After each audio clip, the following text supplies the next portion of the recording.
Yummy. I haven't even ate yet. You guys All all right, talking about steaks. I know. we are live, and we were just out grilling. Matt was slow cooking. Yeah, I was slow cooking a big old chuck roast or whatever in the pit ball smoker for about 45 minutes, and then a quick sear in some butter in the cast iron skillet. Yummy. So, well, welcome everyone to the channel. We are streaming on all of our platforms here, and we wanted to welcome T from Mountain Readiness. We wanted to talk about the Mountain Readiness Conference tonight. Yeah, absolutely. And kind of the importance of these kind of gatherings as we see what's going on in the world, and we're trying to create parallel community, parallel society, parallel economy. You know, these face-to-face meet and greets and networking events are so critical. Yeah. And so T, thanks for coming on tonight and sharing a little bit about what's going on at Mountain Readiness. Some of us Texas boys are going to be there is the plan. So Lord willing, Matt is healing up nicely. So everything is on schedule. Yeah. That is awesome. Hey, thanks for having me, guys, for sure. I'm looking forward to you guys making it down. Hopefully everything goes good. We're excited to have you. And just like you said, you know, the networking is number one. I don't know about you guys, but it is real easy for me to get into this stay away from civilization mode in this day and age. Yep. I hate to say it. I hate to be like, you know, the world is on the downhill spiral, and I despise most of it. And a lot of it is bad, and it's real easy to retract yourself and to especially homesteading, right? I just stay here and play in my garden and do my thing here and work around the house and let the world burn. But the truth of the matter is that as humans, we need that interaction with one another for growth, you know, to get us out of those, to get those blinders off and to grow, we have to interact with one another. And that's why it's so important to have events like this. That's what we did with Mountain Readiness, is bringing all aspects of self-reliance and homesteading and bushcraft and tactical and everything together, people to learn from each other and to network. Yeah, and I think it's so critical because there are these different homesteading events. You know, there was Mother Earth News, which was kind of this hippie crunchy thing that got co-opted by the alphabet people and the people that need to gender themselves and all that good stuff. And we know what they did to Joel Salatin, and I just think it's awesome what Joel Salatin did to them. But the reason this is so critical, and it kind of gets lost a little bit in the homestead world, is I'm going to share a graphic with you. I don't know how many of y'all keep up or pay attention to this. I understand why you wouldn't want to pay attention. Is that live? Those numbers. Live. Okay, so the most important numbers are down here in the lower right-hand corner. This is unfunded liability. So, you know, you hear all this talk about 33 trillion, which we can't even really comprehend that number, 33 trillion. And it goes, look how fast. But if you go down here to the lower right, this is the real number, unfunded liabilities. Now, one thing I want to point out is right here, you have this liability per citizen, not global citizen, U.S. citizen. You know, we're all global citizens until somebody has to pay the bills. Correct. But this is liability per U.S. citizen. They don't include any illegal aliens in here or anything like that. And so if you look at this liability per citizen, 577,000, y'all. Okay. Assets per citizen, 586. Now we're getting ready to hit a hyperbolic curve here. When these numbers match, and your Keynesian college professor, when his apple cart gets upset, that's going to be a bad day. You know what that reminds me of? It's like if you never stop playing the Monopoly game, that's what you would have on your hands right there. That's pretty much what we have. It's a shame that we can't at least attach a fan to that. Maybe it would cool something. I don't know the way those numbers are spinning, but that's why this kind of stuff, so many zeros. That's why this kind of stuff is so important, because when you watch numbers like that, something's going to break. And when something breaks, a lot of things are going to break. And and this isn't some kind of doom and gloom thing. Those are just numbers, right? That are irrefutable numbers. And they're probably even padded, because a lot of the unfunded liabilities, Catherine Austin Fitz talks about how they were cooking the books, and they keep a lot of stuff off balance sheet. So to really know what even the unfunded numbers are is it's hard to calculate. But regardless, those numbers are doomsday type numbers, and something's got to break somewhere.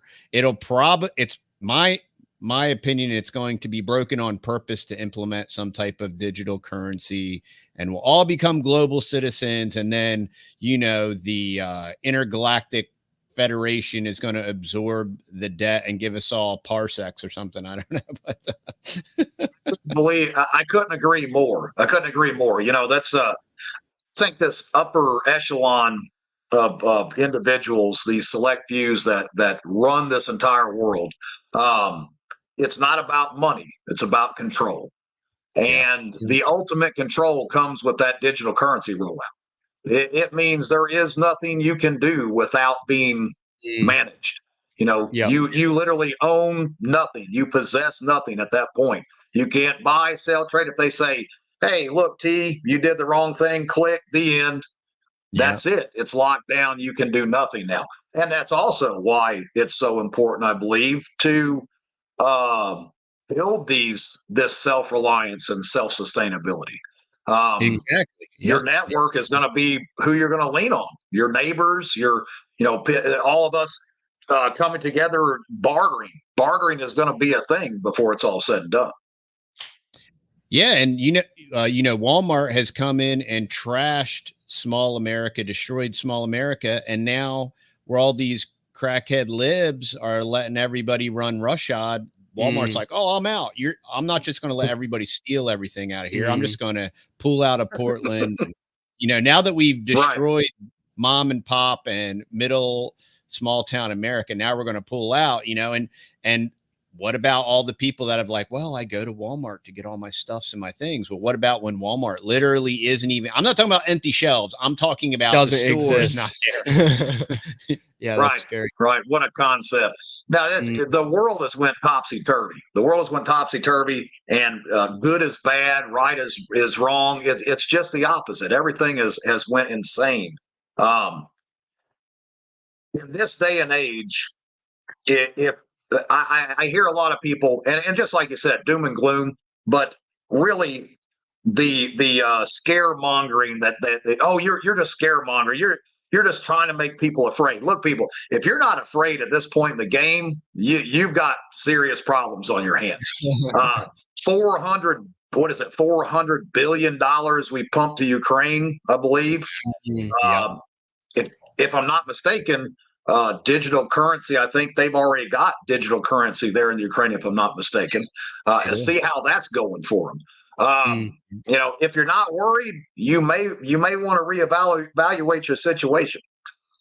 Yeah, it's fascinating that with this money they did send to Ukraine, they could have utilized that. It would have literally resolved America's ills financially for all the poor people, the war on poverty and all that stuff. And, but it just shows that isn't the end game. The end game is to steal and to redistribute wealth. And for this hierarchy, this technocratic oligarchy, it's all that's going on. And so what kind of stuff and events and classes are going to be going on at Mountain Readiness? So, this October, we actually have two. Our first was last May, went off very well. So we actually wanted to do a fall and a spring. So we're just going to bounce back and forth, because I find that a year in between these things, it's just too far apart. We like hanging out with all y'all folks too much to just wait a year to see everybody again. So this fall, we've actually, I wrote some of this down. We've got so many classes. We're going to try to keep this kind of smaller, but it just, my wife gets mad at me because I keep changing the schedule all the time, and it's hard for me to say no for when people come in, I'm like, yeah, that would be great. We want to bring these people in too. So it's always usually a week to 2 weeks out when we finalize the calendar of events, what we're going to be doing. But thus far, we've got Sue LaRue from Tactical Rifleman. He was part of the Joel Harden tracking system. He'll be teaching the step-by-step method in tracking. We've got him doing classes. We've got who else we've got here? Oh, we're doing ham radio tests, free ham radio tests on site Saturday. If you go to mountainreadiness.com, we've got a study guide there with Nick Meacher and Jay Leeper that will be administering this test. You can actually study up and get your license through the FCC to run your comms. So we're going to be doing that. We've got Jax Janega with Wild Card Wilderness. She just got back from Sweden. She did 400 kilometers. The trail there, the King's Trail, crossed the Arctic Circle, 3 weeks by herself. She does great work with wild edibles, and she'll be doing a tree medicine class as well. We had an intensive with her just a month ago. She, we were making iodine from walnut husks. We were deriving pine tar from fat wood. Cough syrup from American cherry bark, just all these things, and remedies from stuff of our ancestors that they did it for hundreds and hundreds and thousands of years. That this primitive knowledge that's just disappeared because of modern pharmaceutical. So she will be there. We've got Bear Independent, Refuge Medical, Bear Independent, Grindstone Ministries, and Caleb House. We've actually sold out. I think we have one ticket left. We were selling 20 spots just to have a fundraiser, a brisket dinner with Bear, and all proceeds would go to Caleb House Foundation. Of course, that's where, of course, Bear specializes in, trafficked children, bringing them in. He just broke ground for the first building of Caleb House. So all those proceeds are going to go to that to help put these kids back together after the fact. Awesome. Who else do we have here? Of course, you guys are going to be there. And last second, I'm like, man, Saturday night, what if we don't just get all the instructors together, all of you guys together to talk about yourselves a little bit and do a Q&A. Q&A with all the instructors. We would love it. That'd be have everybody there. Yeah. Answering questions, talking. We've got, of course, the pimp himself, Billy Bonds. It's going to be there doing homestead rigging, ropes, knots, and rigging. So looking really forward to that. We just have Paul Vallone just reached out to me again. Paul Vallone, president and founder of Grassroots North Carolina. He helped write a lot of the legislation for Stand Your Ground, Castle Doctrine. Paul and Lori both are just a powerhouse. They're going to be doing classes on constitutional or your concealed carry laws, battling leftism and the homeowners associations. They actually fought their homeowners association because of gardening and in their backyard, and legally took over that homeowners association. And he actually became the president of the homeowners association when it was all said and done. So they're going to be talking about how you can do this, because not everybody has 100 acres in the hills. Some people have a half acre in town, and depending on where you live, my wife and I, no different. We last lived in Fort Wayne, Indiana. We had the cities come in, the city, and said, no, your perfectly manicured garden is a pest attractant, and so you need to get rid of that, and you got to get rid of that firewood because you can't burn firewood in town, and you got to get rid of that extra shed. Never mind the condemned house across the street with 4 feet of grass. In Indiana, that's wow, that's so strange. Fort Wayne, Indiana, we had a double lot in town and fighting with the city because we had a gorgeous garden. I mean, the garden was immaculate. So they're going to be teaching people how to fight these oppressors that we go up against on a daily basis in this good old US of A that's turning more like the USS of A, it seems like, anymore. Well, that sounds awesome. Why it's so important to network and learn these skills, like, for example, you said making iodine from walnuts. I mean, that's brilliant. Iodine is such a quintessential supplement that everybody needs. I don't know if anybody's has read. Dr. Brownstein wrote some extensive books on iodine, and he basically says that almost all illness stems from a lack of iodine. And when you read a lot of it, everybody thinks, oh, well, you can only get iodine from seafood. So that's pretty amazing to learn these different types of holistic approaches to be able to make your own medicine, remedies, supplements. That's why this information is that much more important, because you're learning these quintessential skills. Because as things start to degrade, I really like the way Jack Spirko says it. He says, if times get tougher, even if they don't, let's say the wheels don't fall off. I don't see how the wheels can't fall off. Okay? I don't see how it can't happen. But these friendships that you establish, connections, and connections and skills. Absolutely. If you're developing these skills now, obviously you'll have the opportunity when it gets rough to do that, because you really won't have a choice. But how much more enjoyable is it to learn these things? And even just if it's just to have a quiver in your bow, maybe you can buy your own iodine right now, right?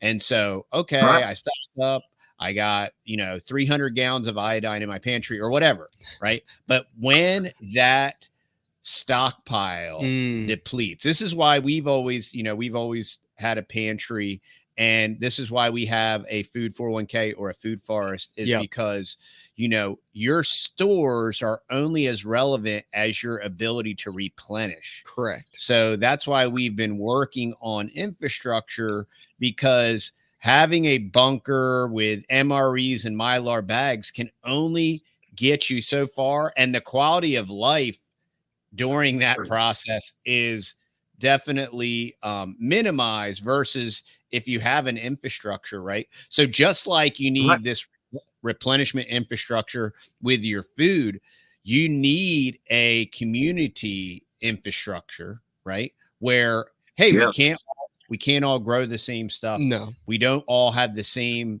specialties. We don't all have the same knowledge sets. So as you grow your network and grow your community and grow your contact points, it just gives you more options. That's why I think it's so critical. 100%. And one last thing too, just off subject, wanted to shout, of course, Chris Weatherman, Angry American, will also be there. He's he's the headliner of our Fallout. And a late happy birthday to him. I actually hung out with him last night. We were all together. His birthday, he's a birthday boy as of yesterday. I'm not going to say his age. We're just going to leave it at that. Happy birthday, Chris, if you were watching. No, you have children. All of my kids have they're all big and doing their own thing now. But I remember planning for the kids before they were born. And, my oldest is my daughter. And I had just heaps of diapers. And I'm looking at these huge piles of diapers. And I'm like, I got this. I'm good. I'm good on diapers. Taylor was born. A week later, all the diapers is gone. I'm like, whoa, where'd all these diapers go? Exactly. Your preps and your food are the same thing. You got a year's worth of food? No, you don't. You got 6 months. All right. It's never as good as what you planned it out to be. And then you throw in variables like varmints and rodents. Maybe you have this huge pile of food sitting in your basement and you're good. There are a bunch of MREs. God forbid that you're going to live off MREs because you'll have a stroke in 2 weeks anyway. But if that's what you're doing, and then the rodents get into it and they chew it all up. Now what? Now what do you do? It's that continuing food. Correct. It's coming in, and that's where you have to rely on your network as well. Yeah. Yeah, that's so true. So let's see. So we covered who's going to be there. The dates are October 20th, 21st, and 20th, 21st, and 22nd. Yes. Now we have already started we're going to release for our Mountain Readiness May event, which is, I believe it's the 3rd, 4th, and 5th, first weekend of May. And we're releasing it here. We just found out today, just a couple hours ago, that we will have Daniel Salatin will be with us at the May Mountain Readiness. So, and hopefully we can talk you guys, of course, into coming back. We've got Daniel Salatin. We've got, of course, Chris Weatherman. We've got a lot of local people, homesteaders, the Farm and Forge, Chantal and Chris Mullins. They will be there as well this October doing coal forging. And then my good friend Kyle Gahagan, all the Forged and Fire guys, Stephen Byron, and Josh Morgan for Primitive Woodsman, Denny Knives, David Denny. They're going to be doing a big chopping competition on Friday night. I don't know. I'm contemplating setting the table on fire and stuff. It could get out of hand. I don't know yet. I don't know if I'm going to set the table on fire yet or not. I haven't decided. I'm kind of a pyro though. We'll see how the night goes. But yeah, we're going to be doing that. But yeah, our next event in May is going to be off the charts. You know, we've got Daniel, we've got Doc Bones, Nurse Amy is going to be there again. All of the ones that are at this one is going to be there with a whole bunch more. Mike Dixon, Fit Farmer, we're going to try to get Bear Independent back. So we're lining that one up, God willing, if the world keeps turning. We have you guys back and keeps turning, hopefully so. Yeah, and it's $35, so it's not going to break the bank to go. I think that's incredibly inexpensive. This is obviously being done to create community. It's not being done for T to get rich or anything, obviously. No, because that's not going to happen. No, we're not. Yeah, $35 a ticket is pretty much so. We're if I break even, I'll be happy. I'll be happy if I break even. Yeah. You know, but our May event, because we bring in this time we'll have probably 20 different instructors there. Last May we had over 40 instructors with over 80 classes a day. This next May will even be probably more than that. And so we do charge more on the ticket at the May event, but you're getting your money's worth. You know, we're gonna be processing chickens on site, processing pigs. We had Survival Sherpa out there. We'll try to get him back, doing log cabin notching and all by hand, double bit axe. You know, you can get in there and see how it's done on the grid down, old school frontiersman style of doing things. You know, but we try to keep this as affordable as possible because it is so important for like-minded individuals to come together and share knowledge and just fellowship. If at the bare minimum, just to be around people of like mind, it's worth it. And what's kind of neat and different about it is, you know, you have Homesteaders of America and it's very food related and food centric. And then there's all these kind of like prepper expos and prepper meetups, but this is kind of like the marrying of the two because they really are a hand in glove.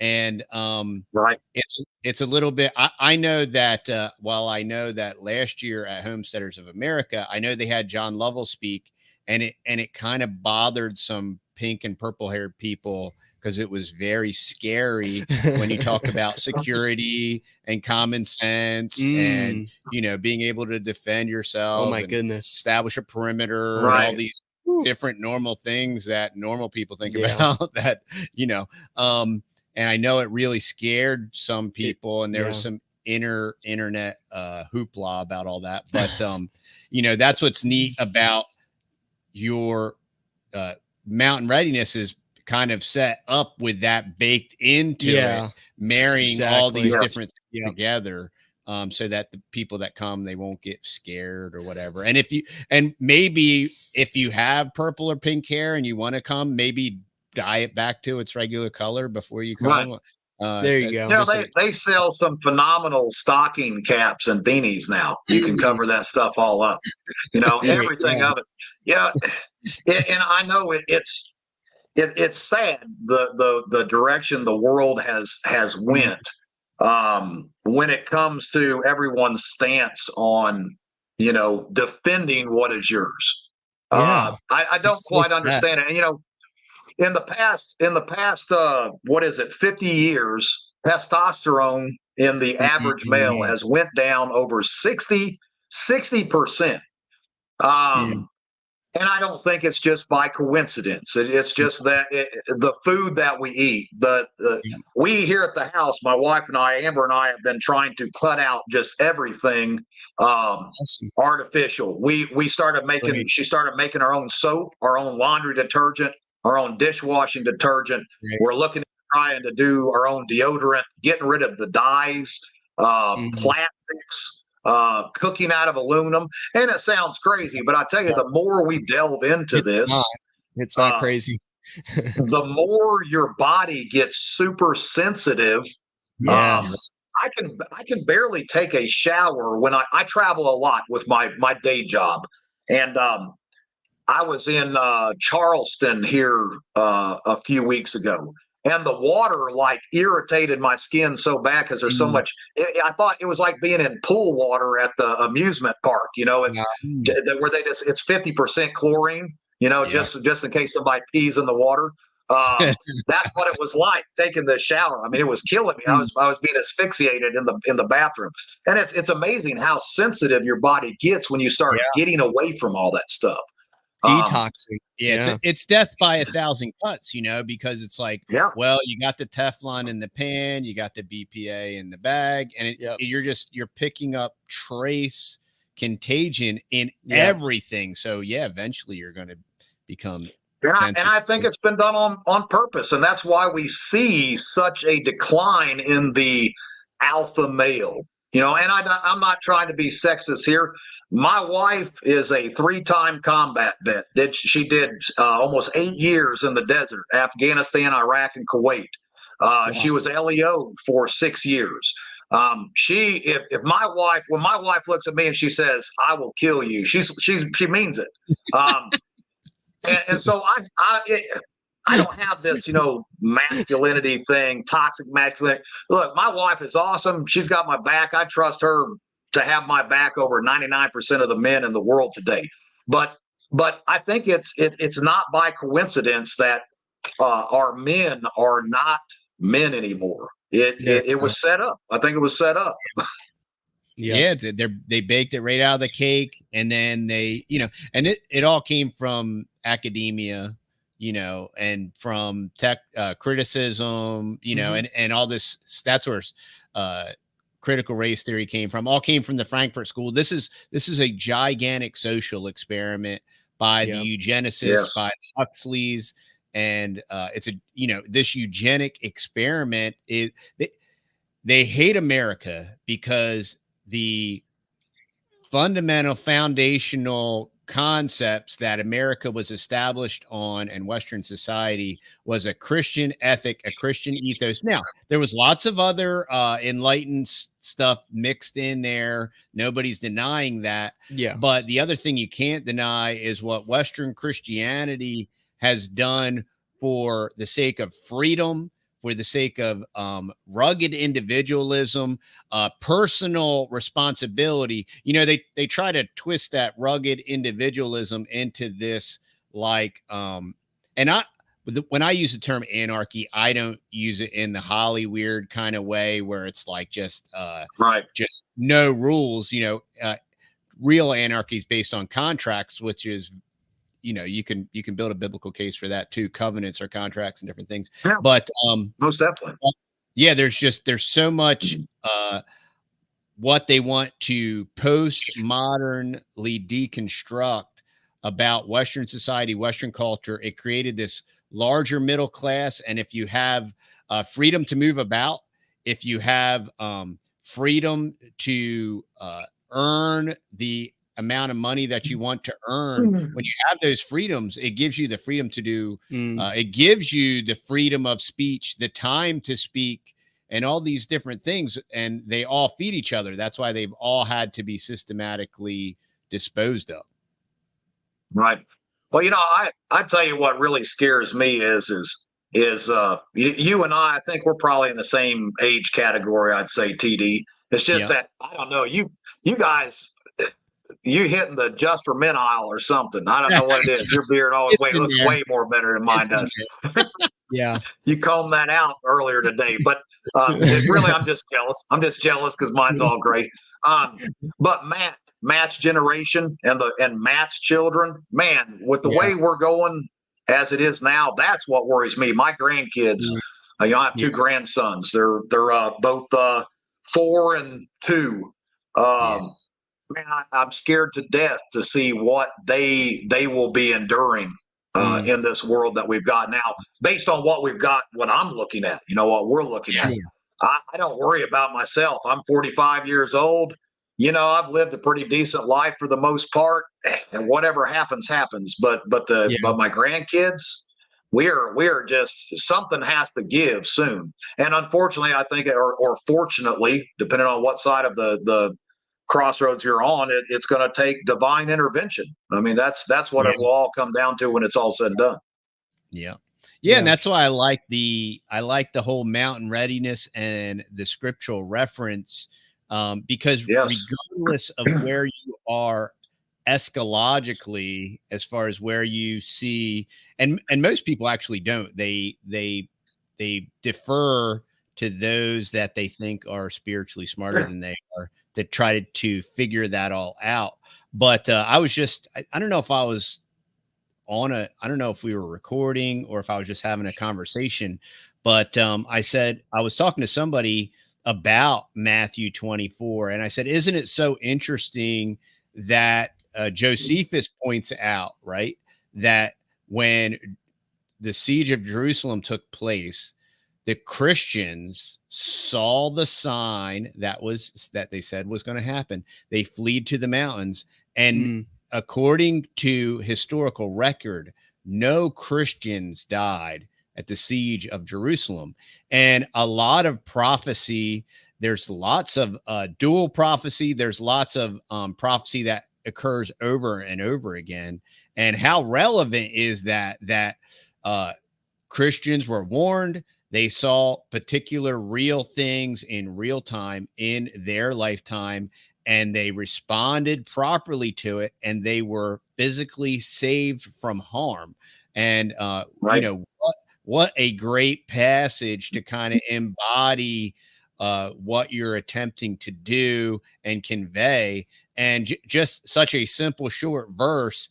And it's so powerful when you just apply that. It's really cool. Appreciate it. That was where we were going with it, and flee to the mountains, in the context of that verse. It's not talking about running away scared. It's talking about withdrawing yourself from danger and taking residence on a place of, God dwelled on the mountain, Mount Sinai. And there's a reason for that. It's bringing yourself out of all this mess. And that was kind of the premise that we put into that whole thing for mountain readiness. But we're getting to that point to where the lines are getting drawn in the sand, and we have to start preparing for the inevitable. I think we're in those last days, and unfortunately, we're told, tarry until I come. And I love my life. I love my life here on earth. You're supposed to, but I don't like where the world is going. And so it's time, it's time to start maybe building that ark. Yeah.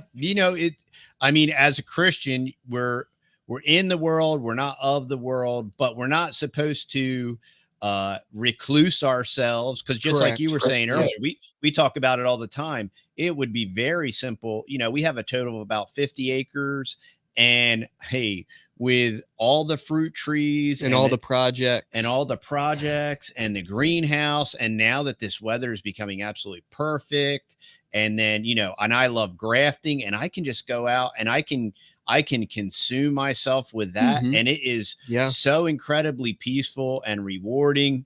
And all my children are here, and we can sit down and we can talk, and we can eat brisket and all that good stuff. It would be so, and and we're eating our own cows. Yeah. It would be so easy for us to unplug, Totally tune out, and just check out and Yep. say, hey, see y'all on the flip side, right? Yep. But that's not what we're called to do. We are called to iron sharpeneth iron. We are called to love our neighbor, right? We're called to encourage where those. 2 or 3 are gathered together. Yep. Right. Yeah. Where 2 or 3 are gathered together, it means you can't just don't do it by yourself. You need to come together, because together that's bringing together is God, right? Coming together, that's where God is. So, and as a young man, we have to stand up and, go against the grain of society, because if, all of the other young men that I keep meeting, they're not, and they just keep doing the same stupid thing over and over again. They go through the Prussian system, and then they go to college, get into a bunch of debt, and, history just keeps repeating itself. And I meet several people every week, and it's like a breath of fresh air for them when they see 3 nicely dressed young men that are very polite and actually knowledgeable in real life things, and they have these trade skills, and they're like, this is absolutely awesome, and I can relate better to a 40-year-old, 50-year-old, 60-year-old plus man than a 20-year-old that lives in the 21st century, which is really, really sad. It is sad beyond belief, and it is. I mean, seeing what you guys are doing, man, just it's awesome. I love watching your videos. Now, I will say that watching you guys' videos a lot of times makes me hungry, because you guys are always making like a big brisket or cross. Man, I'm getting hungry watching these guys. But other than that, it's nice to see that interaction of family. Talking about my past a little bit. When my kids were very young, and this is one of those shame on me things, because I always thought the reference of that money is the root of all evil was based on the premise that money is used to do evil things with that money. All right. I'm like, I'm not doing it. I'm not buying drugs with my money, but when my kids were young, I had 4 children. And so I worked multiple jobs, usually 6, 7 days a week, nonstop, gone on the road, did a lot of construction work. I was a mechanic and had my own construction business as well. And my excuse was that, hey, $400 or $500 food bill, I've got to work to make sure these kids are eating. And the reality of that is that if I would have stopped and forgot about all that extra work and put all that time and energy into what you guys are doing, which is growing a garden and raising your own beef and livestock, then I could have spent all that time with my kids, not away from them, because that's how God intended it to do, right? So money is the root of all evil is not just about what you do with the money, it's what you do for that money.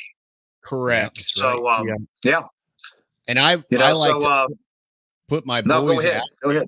Yeah, I like to put them out there, because I've taught them to know what they believe what they know, and one thing we talk about all the time, you only know something to the level that you can teach it or explain it to someone else. And, I love to put them out there, because for a lot of different reasons, but homeschool kids are socially awkward, and all this stuff. And no, I'll straight up walk up to you and be like, what's up? Right. What are you doing? Yeah. And you can always tell homeschool kids as well. Like, I can pick a homeschooled child out of a crowd, and you really don't even have to speak to them.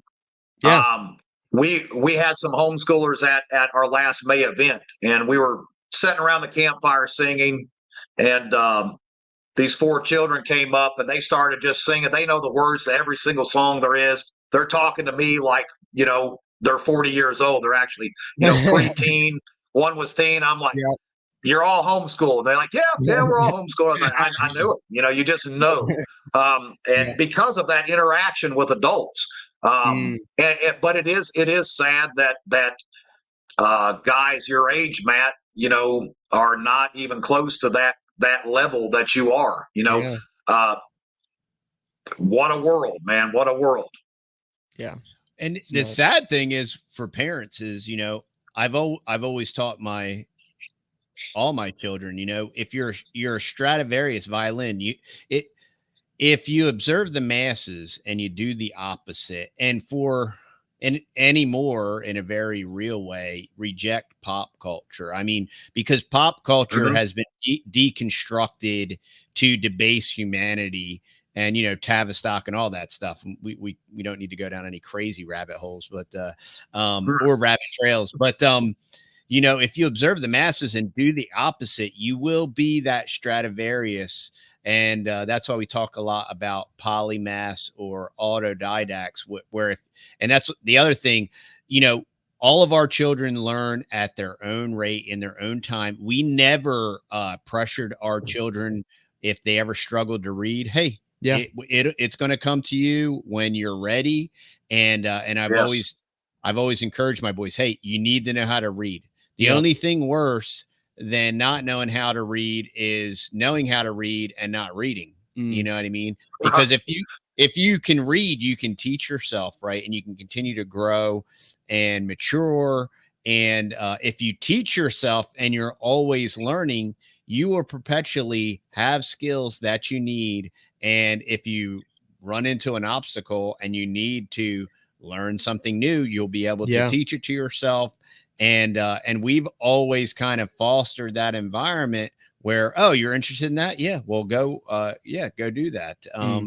And anytime there's these opportunities for them to do things, when even if it's something that I can do, I say, hey, you guys want to try that? And and they do it, and they do it way better than and even if it also, which is so awesome and scary at the same time sometimes, is that even if it sounds nuts, which this is probably one of the craziest things that happened this year, was we were going to a job and I have no idea what I was on that day. I must have been drinking some of the CBD coffee or something when this guy called me, because I told him I would brush hog his whole field for like $600 or something, and he was like an hour away. I'd have to bring my whole tractor, brush hog, rent a trailer and everything. Anyway, so we're loading up and Dad's like, you're sure you really want to do this? Because this is like nuts, because it's a gigantic tractor, no insurance on any of this whole job, and I'm like, well, we told him we were going to have to do that. And then it started pouring down, raining the whole time there. And it was nuts, but you checked the trailer and made sure we had everything strapped down. Yeah. But we barely survived and we made it back. But, and you made a little bit of money and you learned a lot. And we learned a lot. And you'll never do that again. And I'll never do that again. That's a good part. You'll never do it again. So you learn, it's not a mistake unless you do it twice. Yeah, it's not a mistake if you learn. That first one's a learning experience. Exactly. That's right. That's absolutely right. Yep. Well, my younger sister and brother, all three of us were homeschooled as well. And same deal, homeschooling to me was great. And we tried to, this world, this socialistic world that we now live in, this equality thing that is used, we're all equal. We all have to have. Up. Are we still there? He glitched. KT. I don't know what happened. Everything just disappeared. There you go. Went black. That they're watching me, man. That's what it is. They're watching me. Maybe it's you. They're probably watching you. They're watching all of us. But no, as homeschool kids, the equality and what I was talking about, this world is geared to, send your kids to school. They got to be at school at 8 a.m. They got to sit in their square cubicle and when the bell rings, get up and go eat and change classes. And, they prep children these days to be workers. That's what they want our children to be. That's what they want us to be, is viable assets to them. And homeschooling takes all that power away, right? It takes it away and puts it back to where it belongs, in the parent's hand. I've always been a visual, or a very visual, hands-on learner. If I can touch it and take it apart, put it back together, the whole sit there in a classroom and stare at a book and try to read about it, I would zone out. It doesn't work. We all learn differently. And as individuals, not being equal, nothing wrong with not being equal. Homeschooling was that great thing for all of us to learn. We all play multiple musical instruments. I play the guitar, the banjo. My brother plays the guitar, fiddle, keyboard. We did not have electricity or running water, any of that stuff. So there was no television. There was no. For my first 15 years of life, we lived off grid. We lived in tents, cooked on campfires.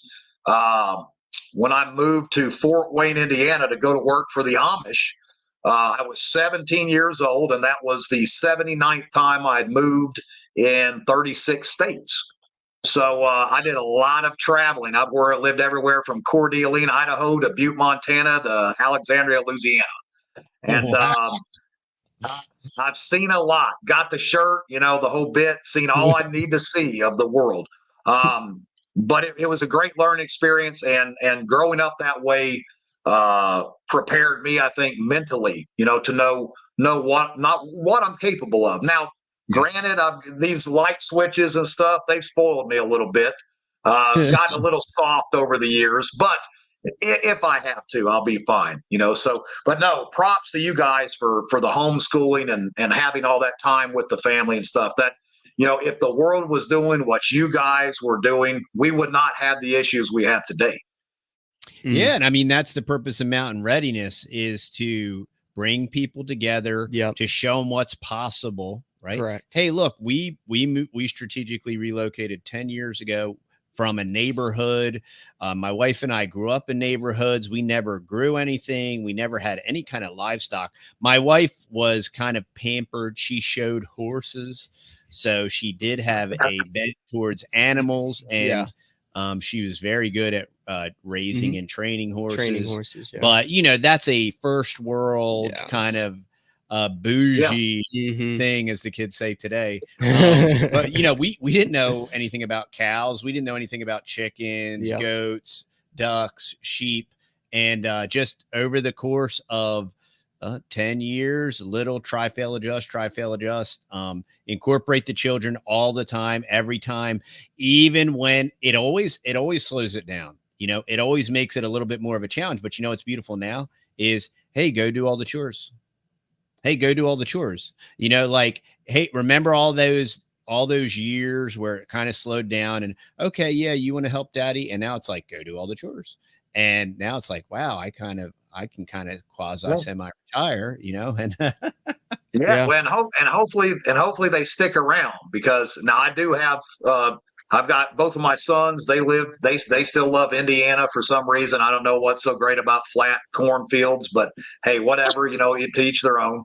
And but my older daughter is with me. My younger daughter is also in Indiana. But I'm back to the same spot now. I do call my oldest daughter. I say, hey, look, if you want any of this stuff that I'm working on when I'm dead, get over here and help me with this, or I'm gonna give it to some homeless guy. That's right. I just kind of threaten them to browbeat them into helping me now. But no, it's great. You guys are killing it. And Mountain Readiness that's our premise. That's what we're shooting for.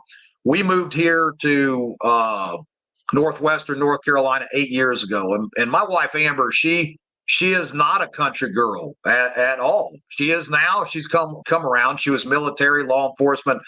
She did equestrian jumping, professional horse jumping. a lot of the same stuff. But she was born and raised right there on the edge of Fort Wayne, Indiana, her entire life. So when we moved here, we had been driving down here for a year looking at property. And this was the last one to look at, and that's 530 miles one way. Every weekend we would drive down, have them all set up, look at some places, drive right back. And I remember it was a horrible day. It was raining. It was cold. I said, let's just check this last one out, and I remember coming up the driveway and coming around, and it just spoke to me. I seen this place. I was like, this is it. This is where we were meant to be. And, my wife looked over at me and she said, no way, not a chance. You're not moving me out to this Hills Have Eyes. She said, I swear I just seen Burt Reynolds running through there. She said, this is deliverance country. I'm not living here. I was like, let's just take a look, let's just take a look. And so we come up to the house. I said, are you going to come in? She's like, no, I'm not. She said, I'll be in after you in 10 minutes if you don't show back up, So I go in and there's electrical hanging out of the wall, and I saw a snake skin like wrapped around the table in the kitchen.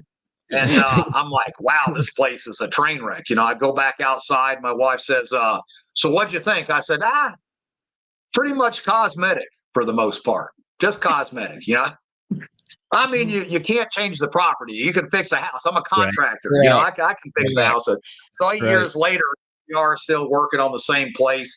We finally got our fruit orchard in this year. And when you live in the hills, you're bulldozing hillsides out for terraces and stuff like that. But Mountain Readiness was created because her and I are neither an expert in any way, shape, or form at all in any particular subject matter. Everything that we have learned usually is because we messed it up.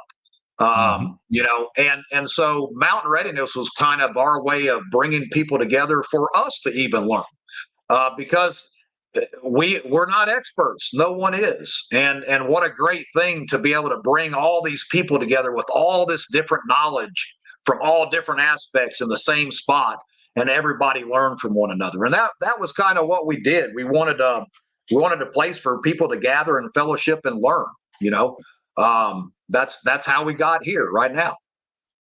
Yeah, that's awesome. And that's the purpose of this gathering is to network, I'm excited to learn, to meet new people, to encourage other people that are just getting started.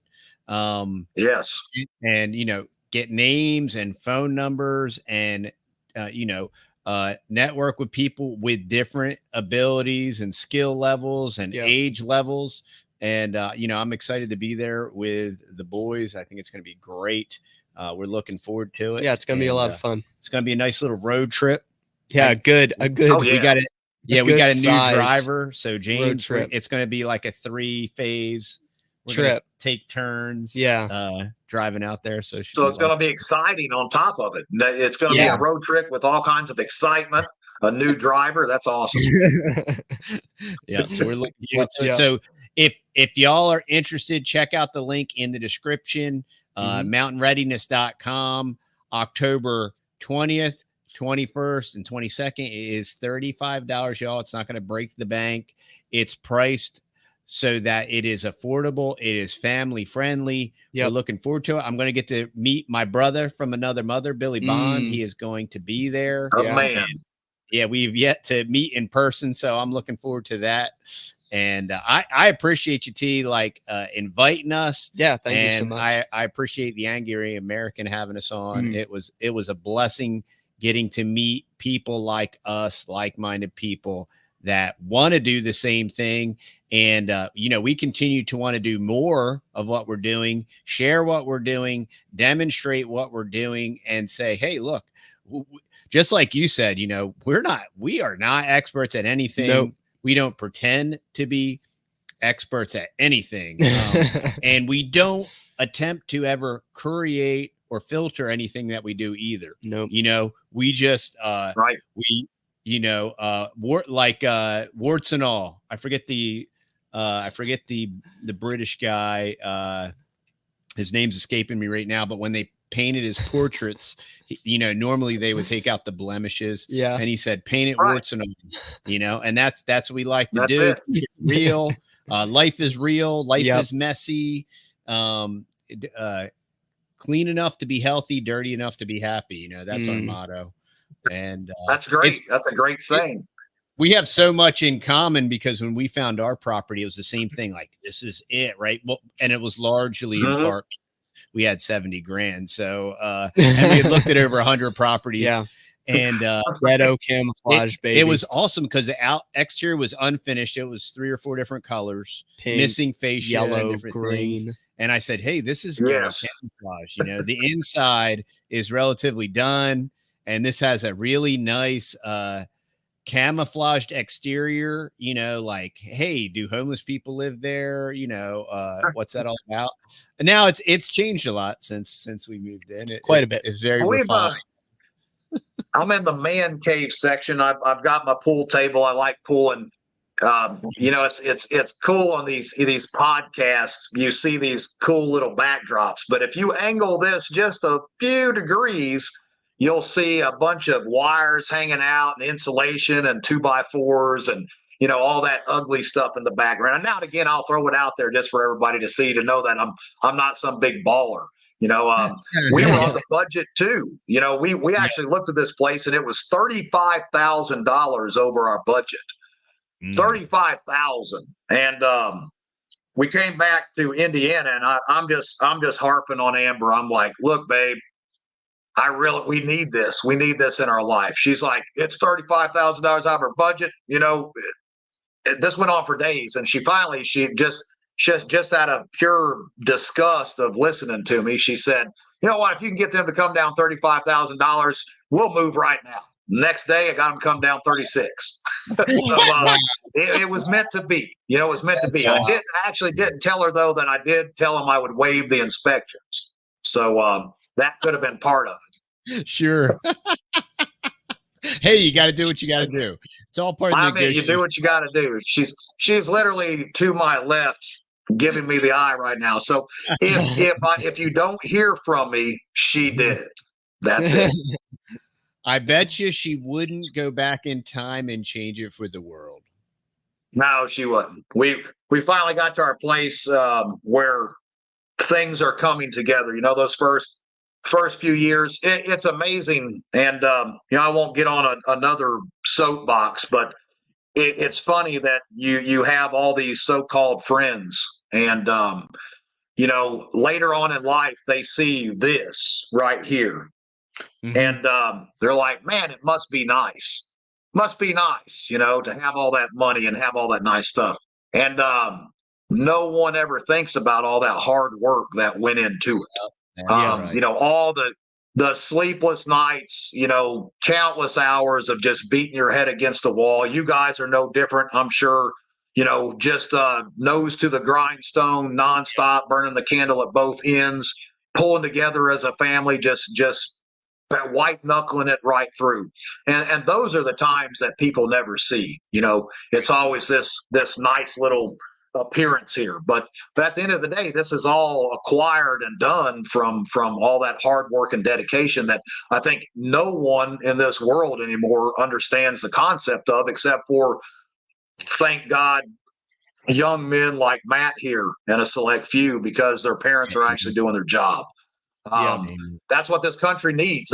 That's what this country needs to change it around, is that awakening. Parents, hey, look, quit sending your children off to these facilities that brainwash them into thinking this garbage of this world. And that it's great to see what you're doing, TD. I mean, what you and your wife have done is phenomenal, and hopefully. That's why we're going to be at Mountain Readiness, and that's why Matt's going to be there. He's going to be an encouragement to the next generation. Tell them, how he's doing it, and encourage them to get off the sofa, get out of the basement, get off the Xbox. Lift some weights, eat some meat. Help lift their testosterone levels and all that good stuff. Yeah, that's a good thing. So, Well, and one other thing, as far as the facility, now, guys, this is a 106-acre campground, the Van Hoy family campground off of I-77, directly off 106 acres. You take an exit, one right turn, boom, you're there. There's camping at the facility. There's primitive, and there's still some spots left for with hookup. There is hotel. Statesville is about 15 minutes, 20 minutes down the road. There's hotels, there's restaurants there. We're going to have some food. We're going to have food on site, as well as some vendors. If you don't want to leave, you don't have to. There is showers, multiple showers and facilities at the campground. So if you want to test your preps, man, grab your tent, grab your bug out bag and your MREs, and come rough it and hang out with us. But everything you need as far as amenities are either right there on site or local if you don't want to do the whole camping, or if you don't have a camper. But so all that's there, and of course mountainreadiness.com. You can check us out right there. Awesome. That sounds awesome. Well, we thank you, T, for inviting us. We look forward to being there. Thanks for spending some time with us this evening. And for any of y'all that are coming, we're looking forward to getting to meet you, shake your hand. Absolutely. Get to learn more about you and what y'all are up to. Yeah, I'm excited to meet all the people there too. It's going to be a really good time. That's it. Looking forward to you guys. Again, thanks a lot for having me on. And in a few short weeks, it'd be great to meet you guys in person, shake your hand, and fellowship, and continue this conversation. Sounds great. All right. We'll see you then. All right. See y'all. See you then. Bye-bye.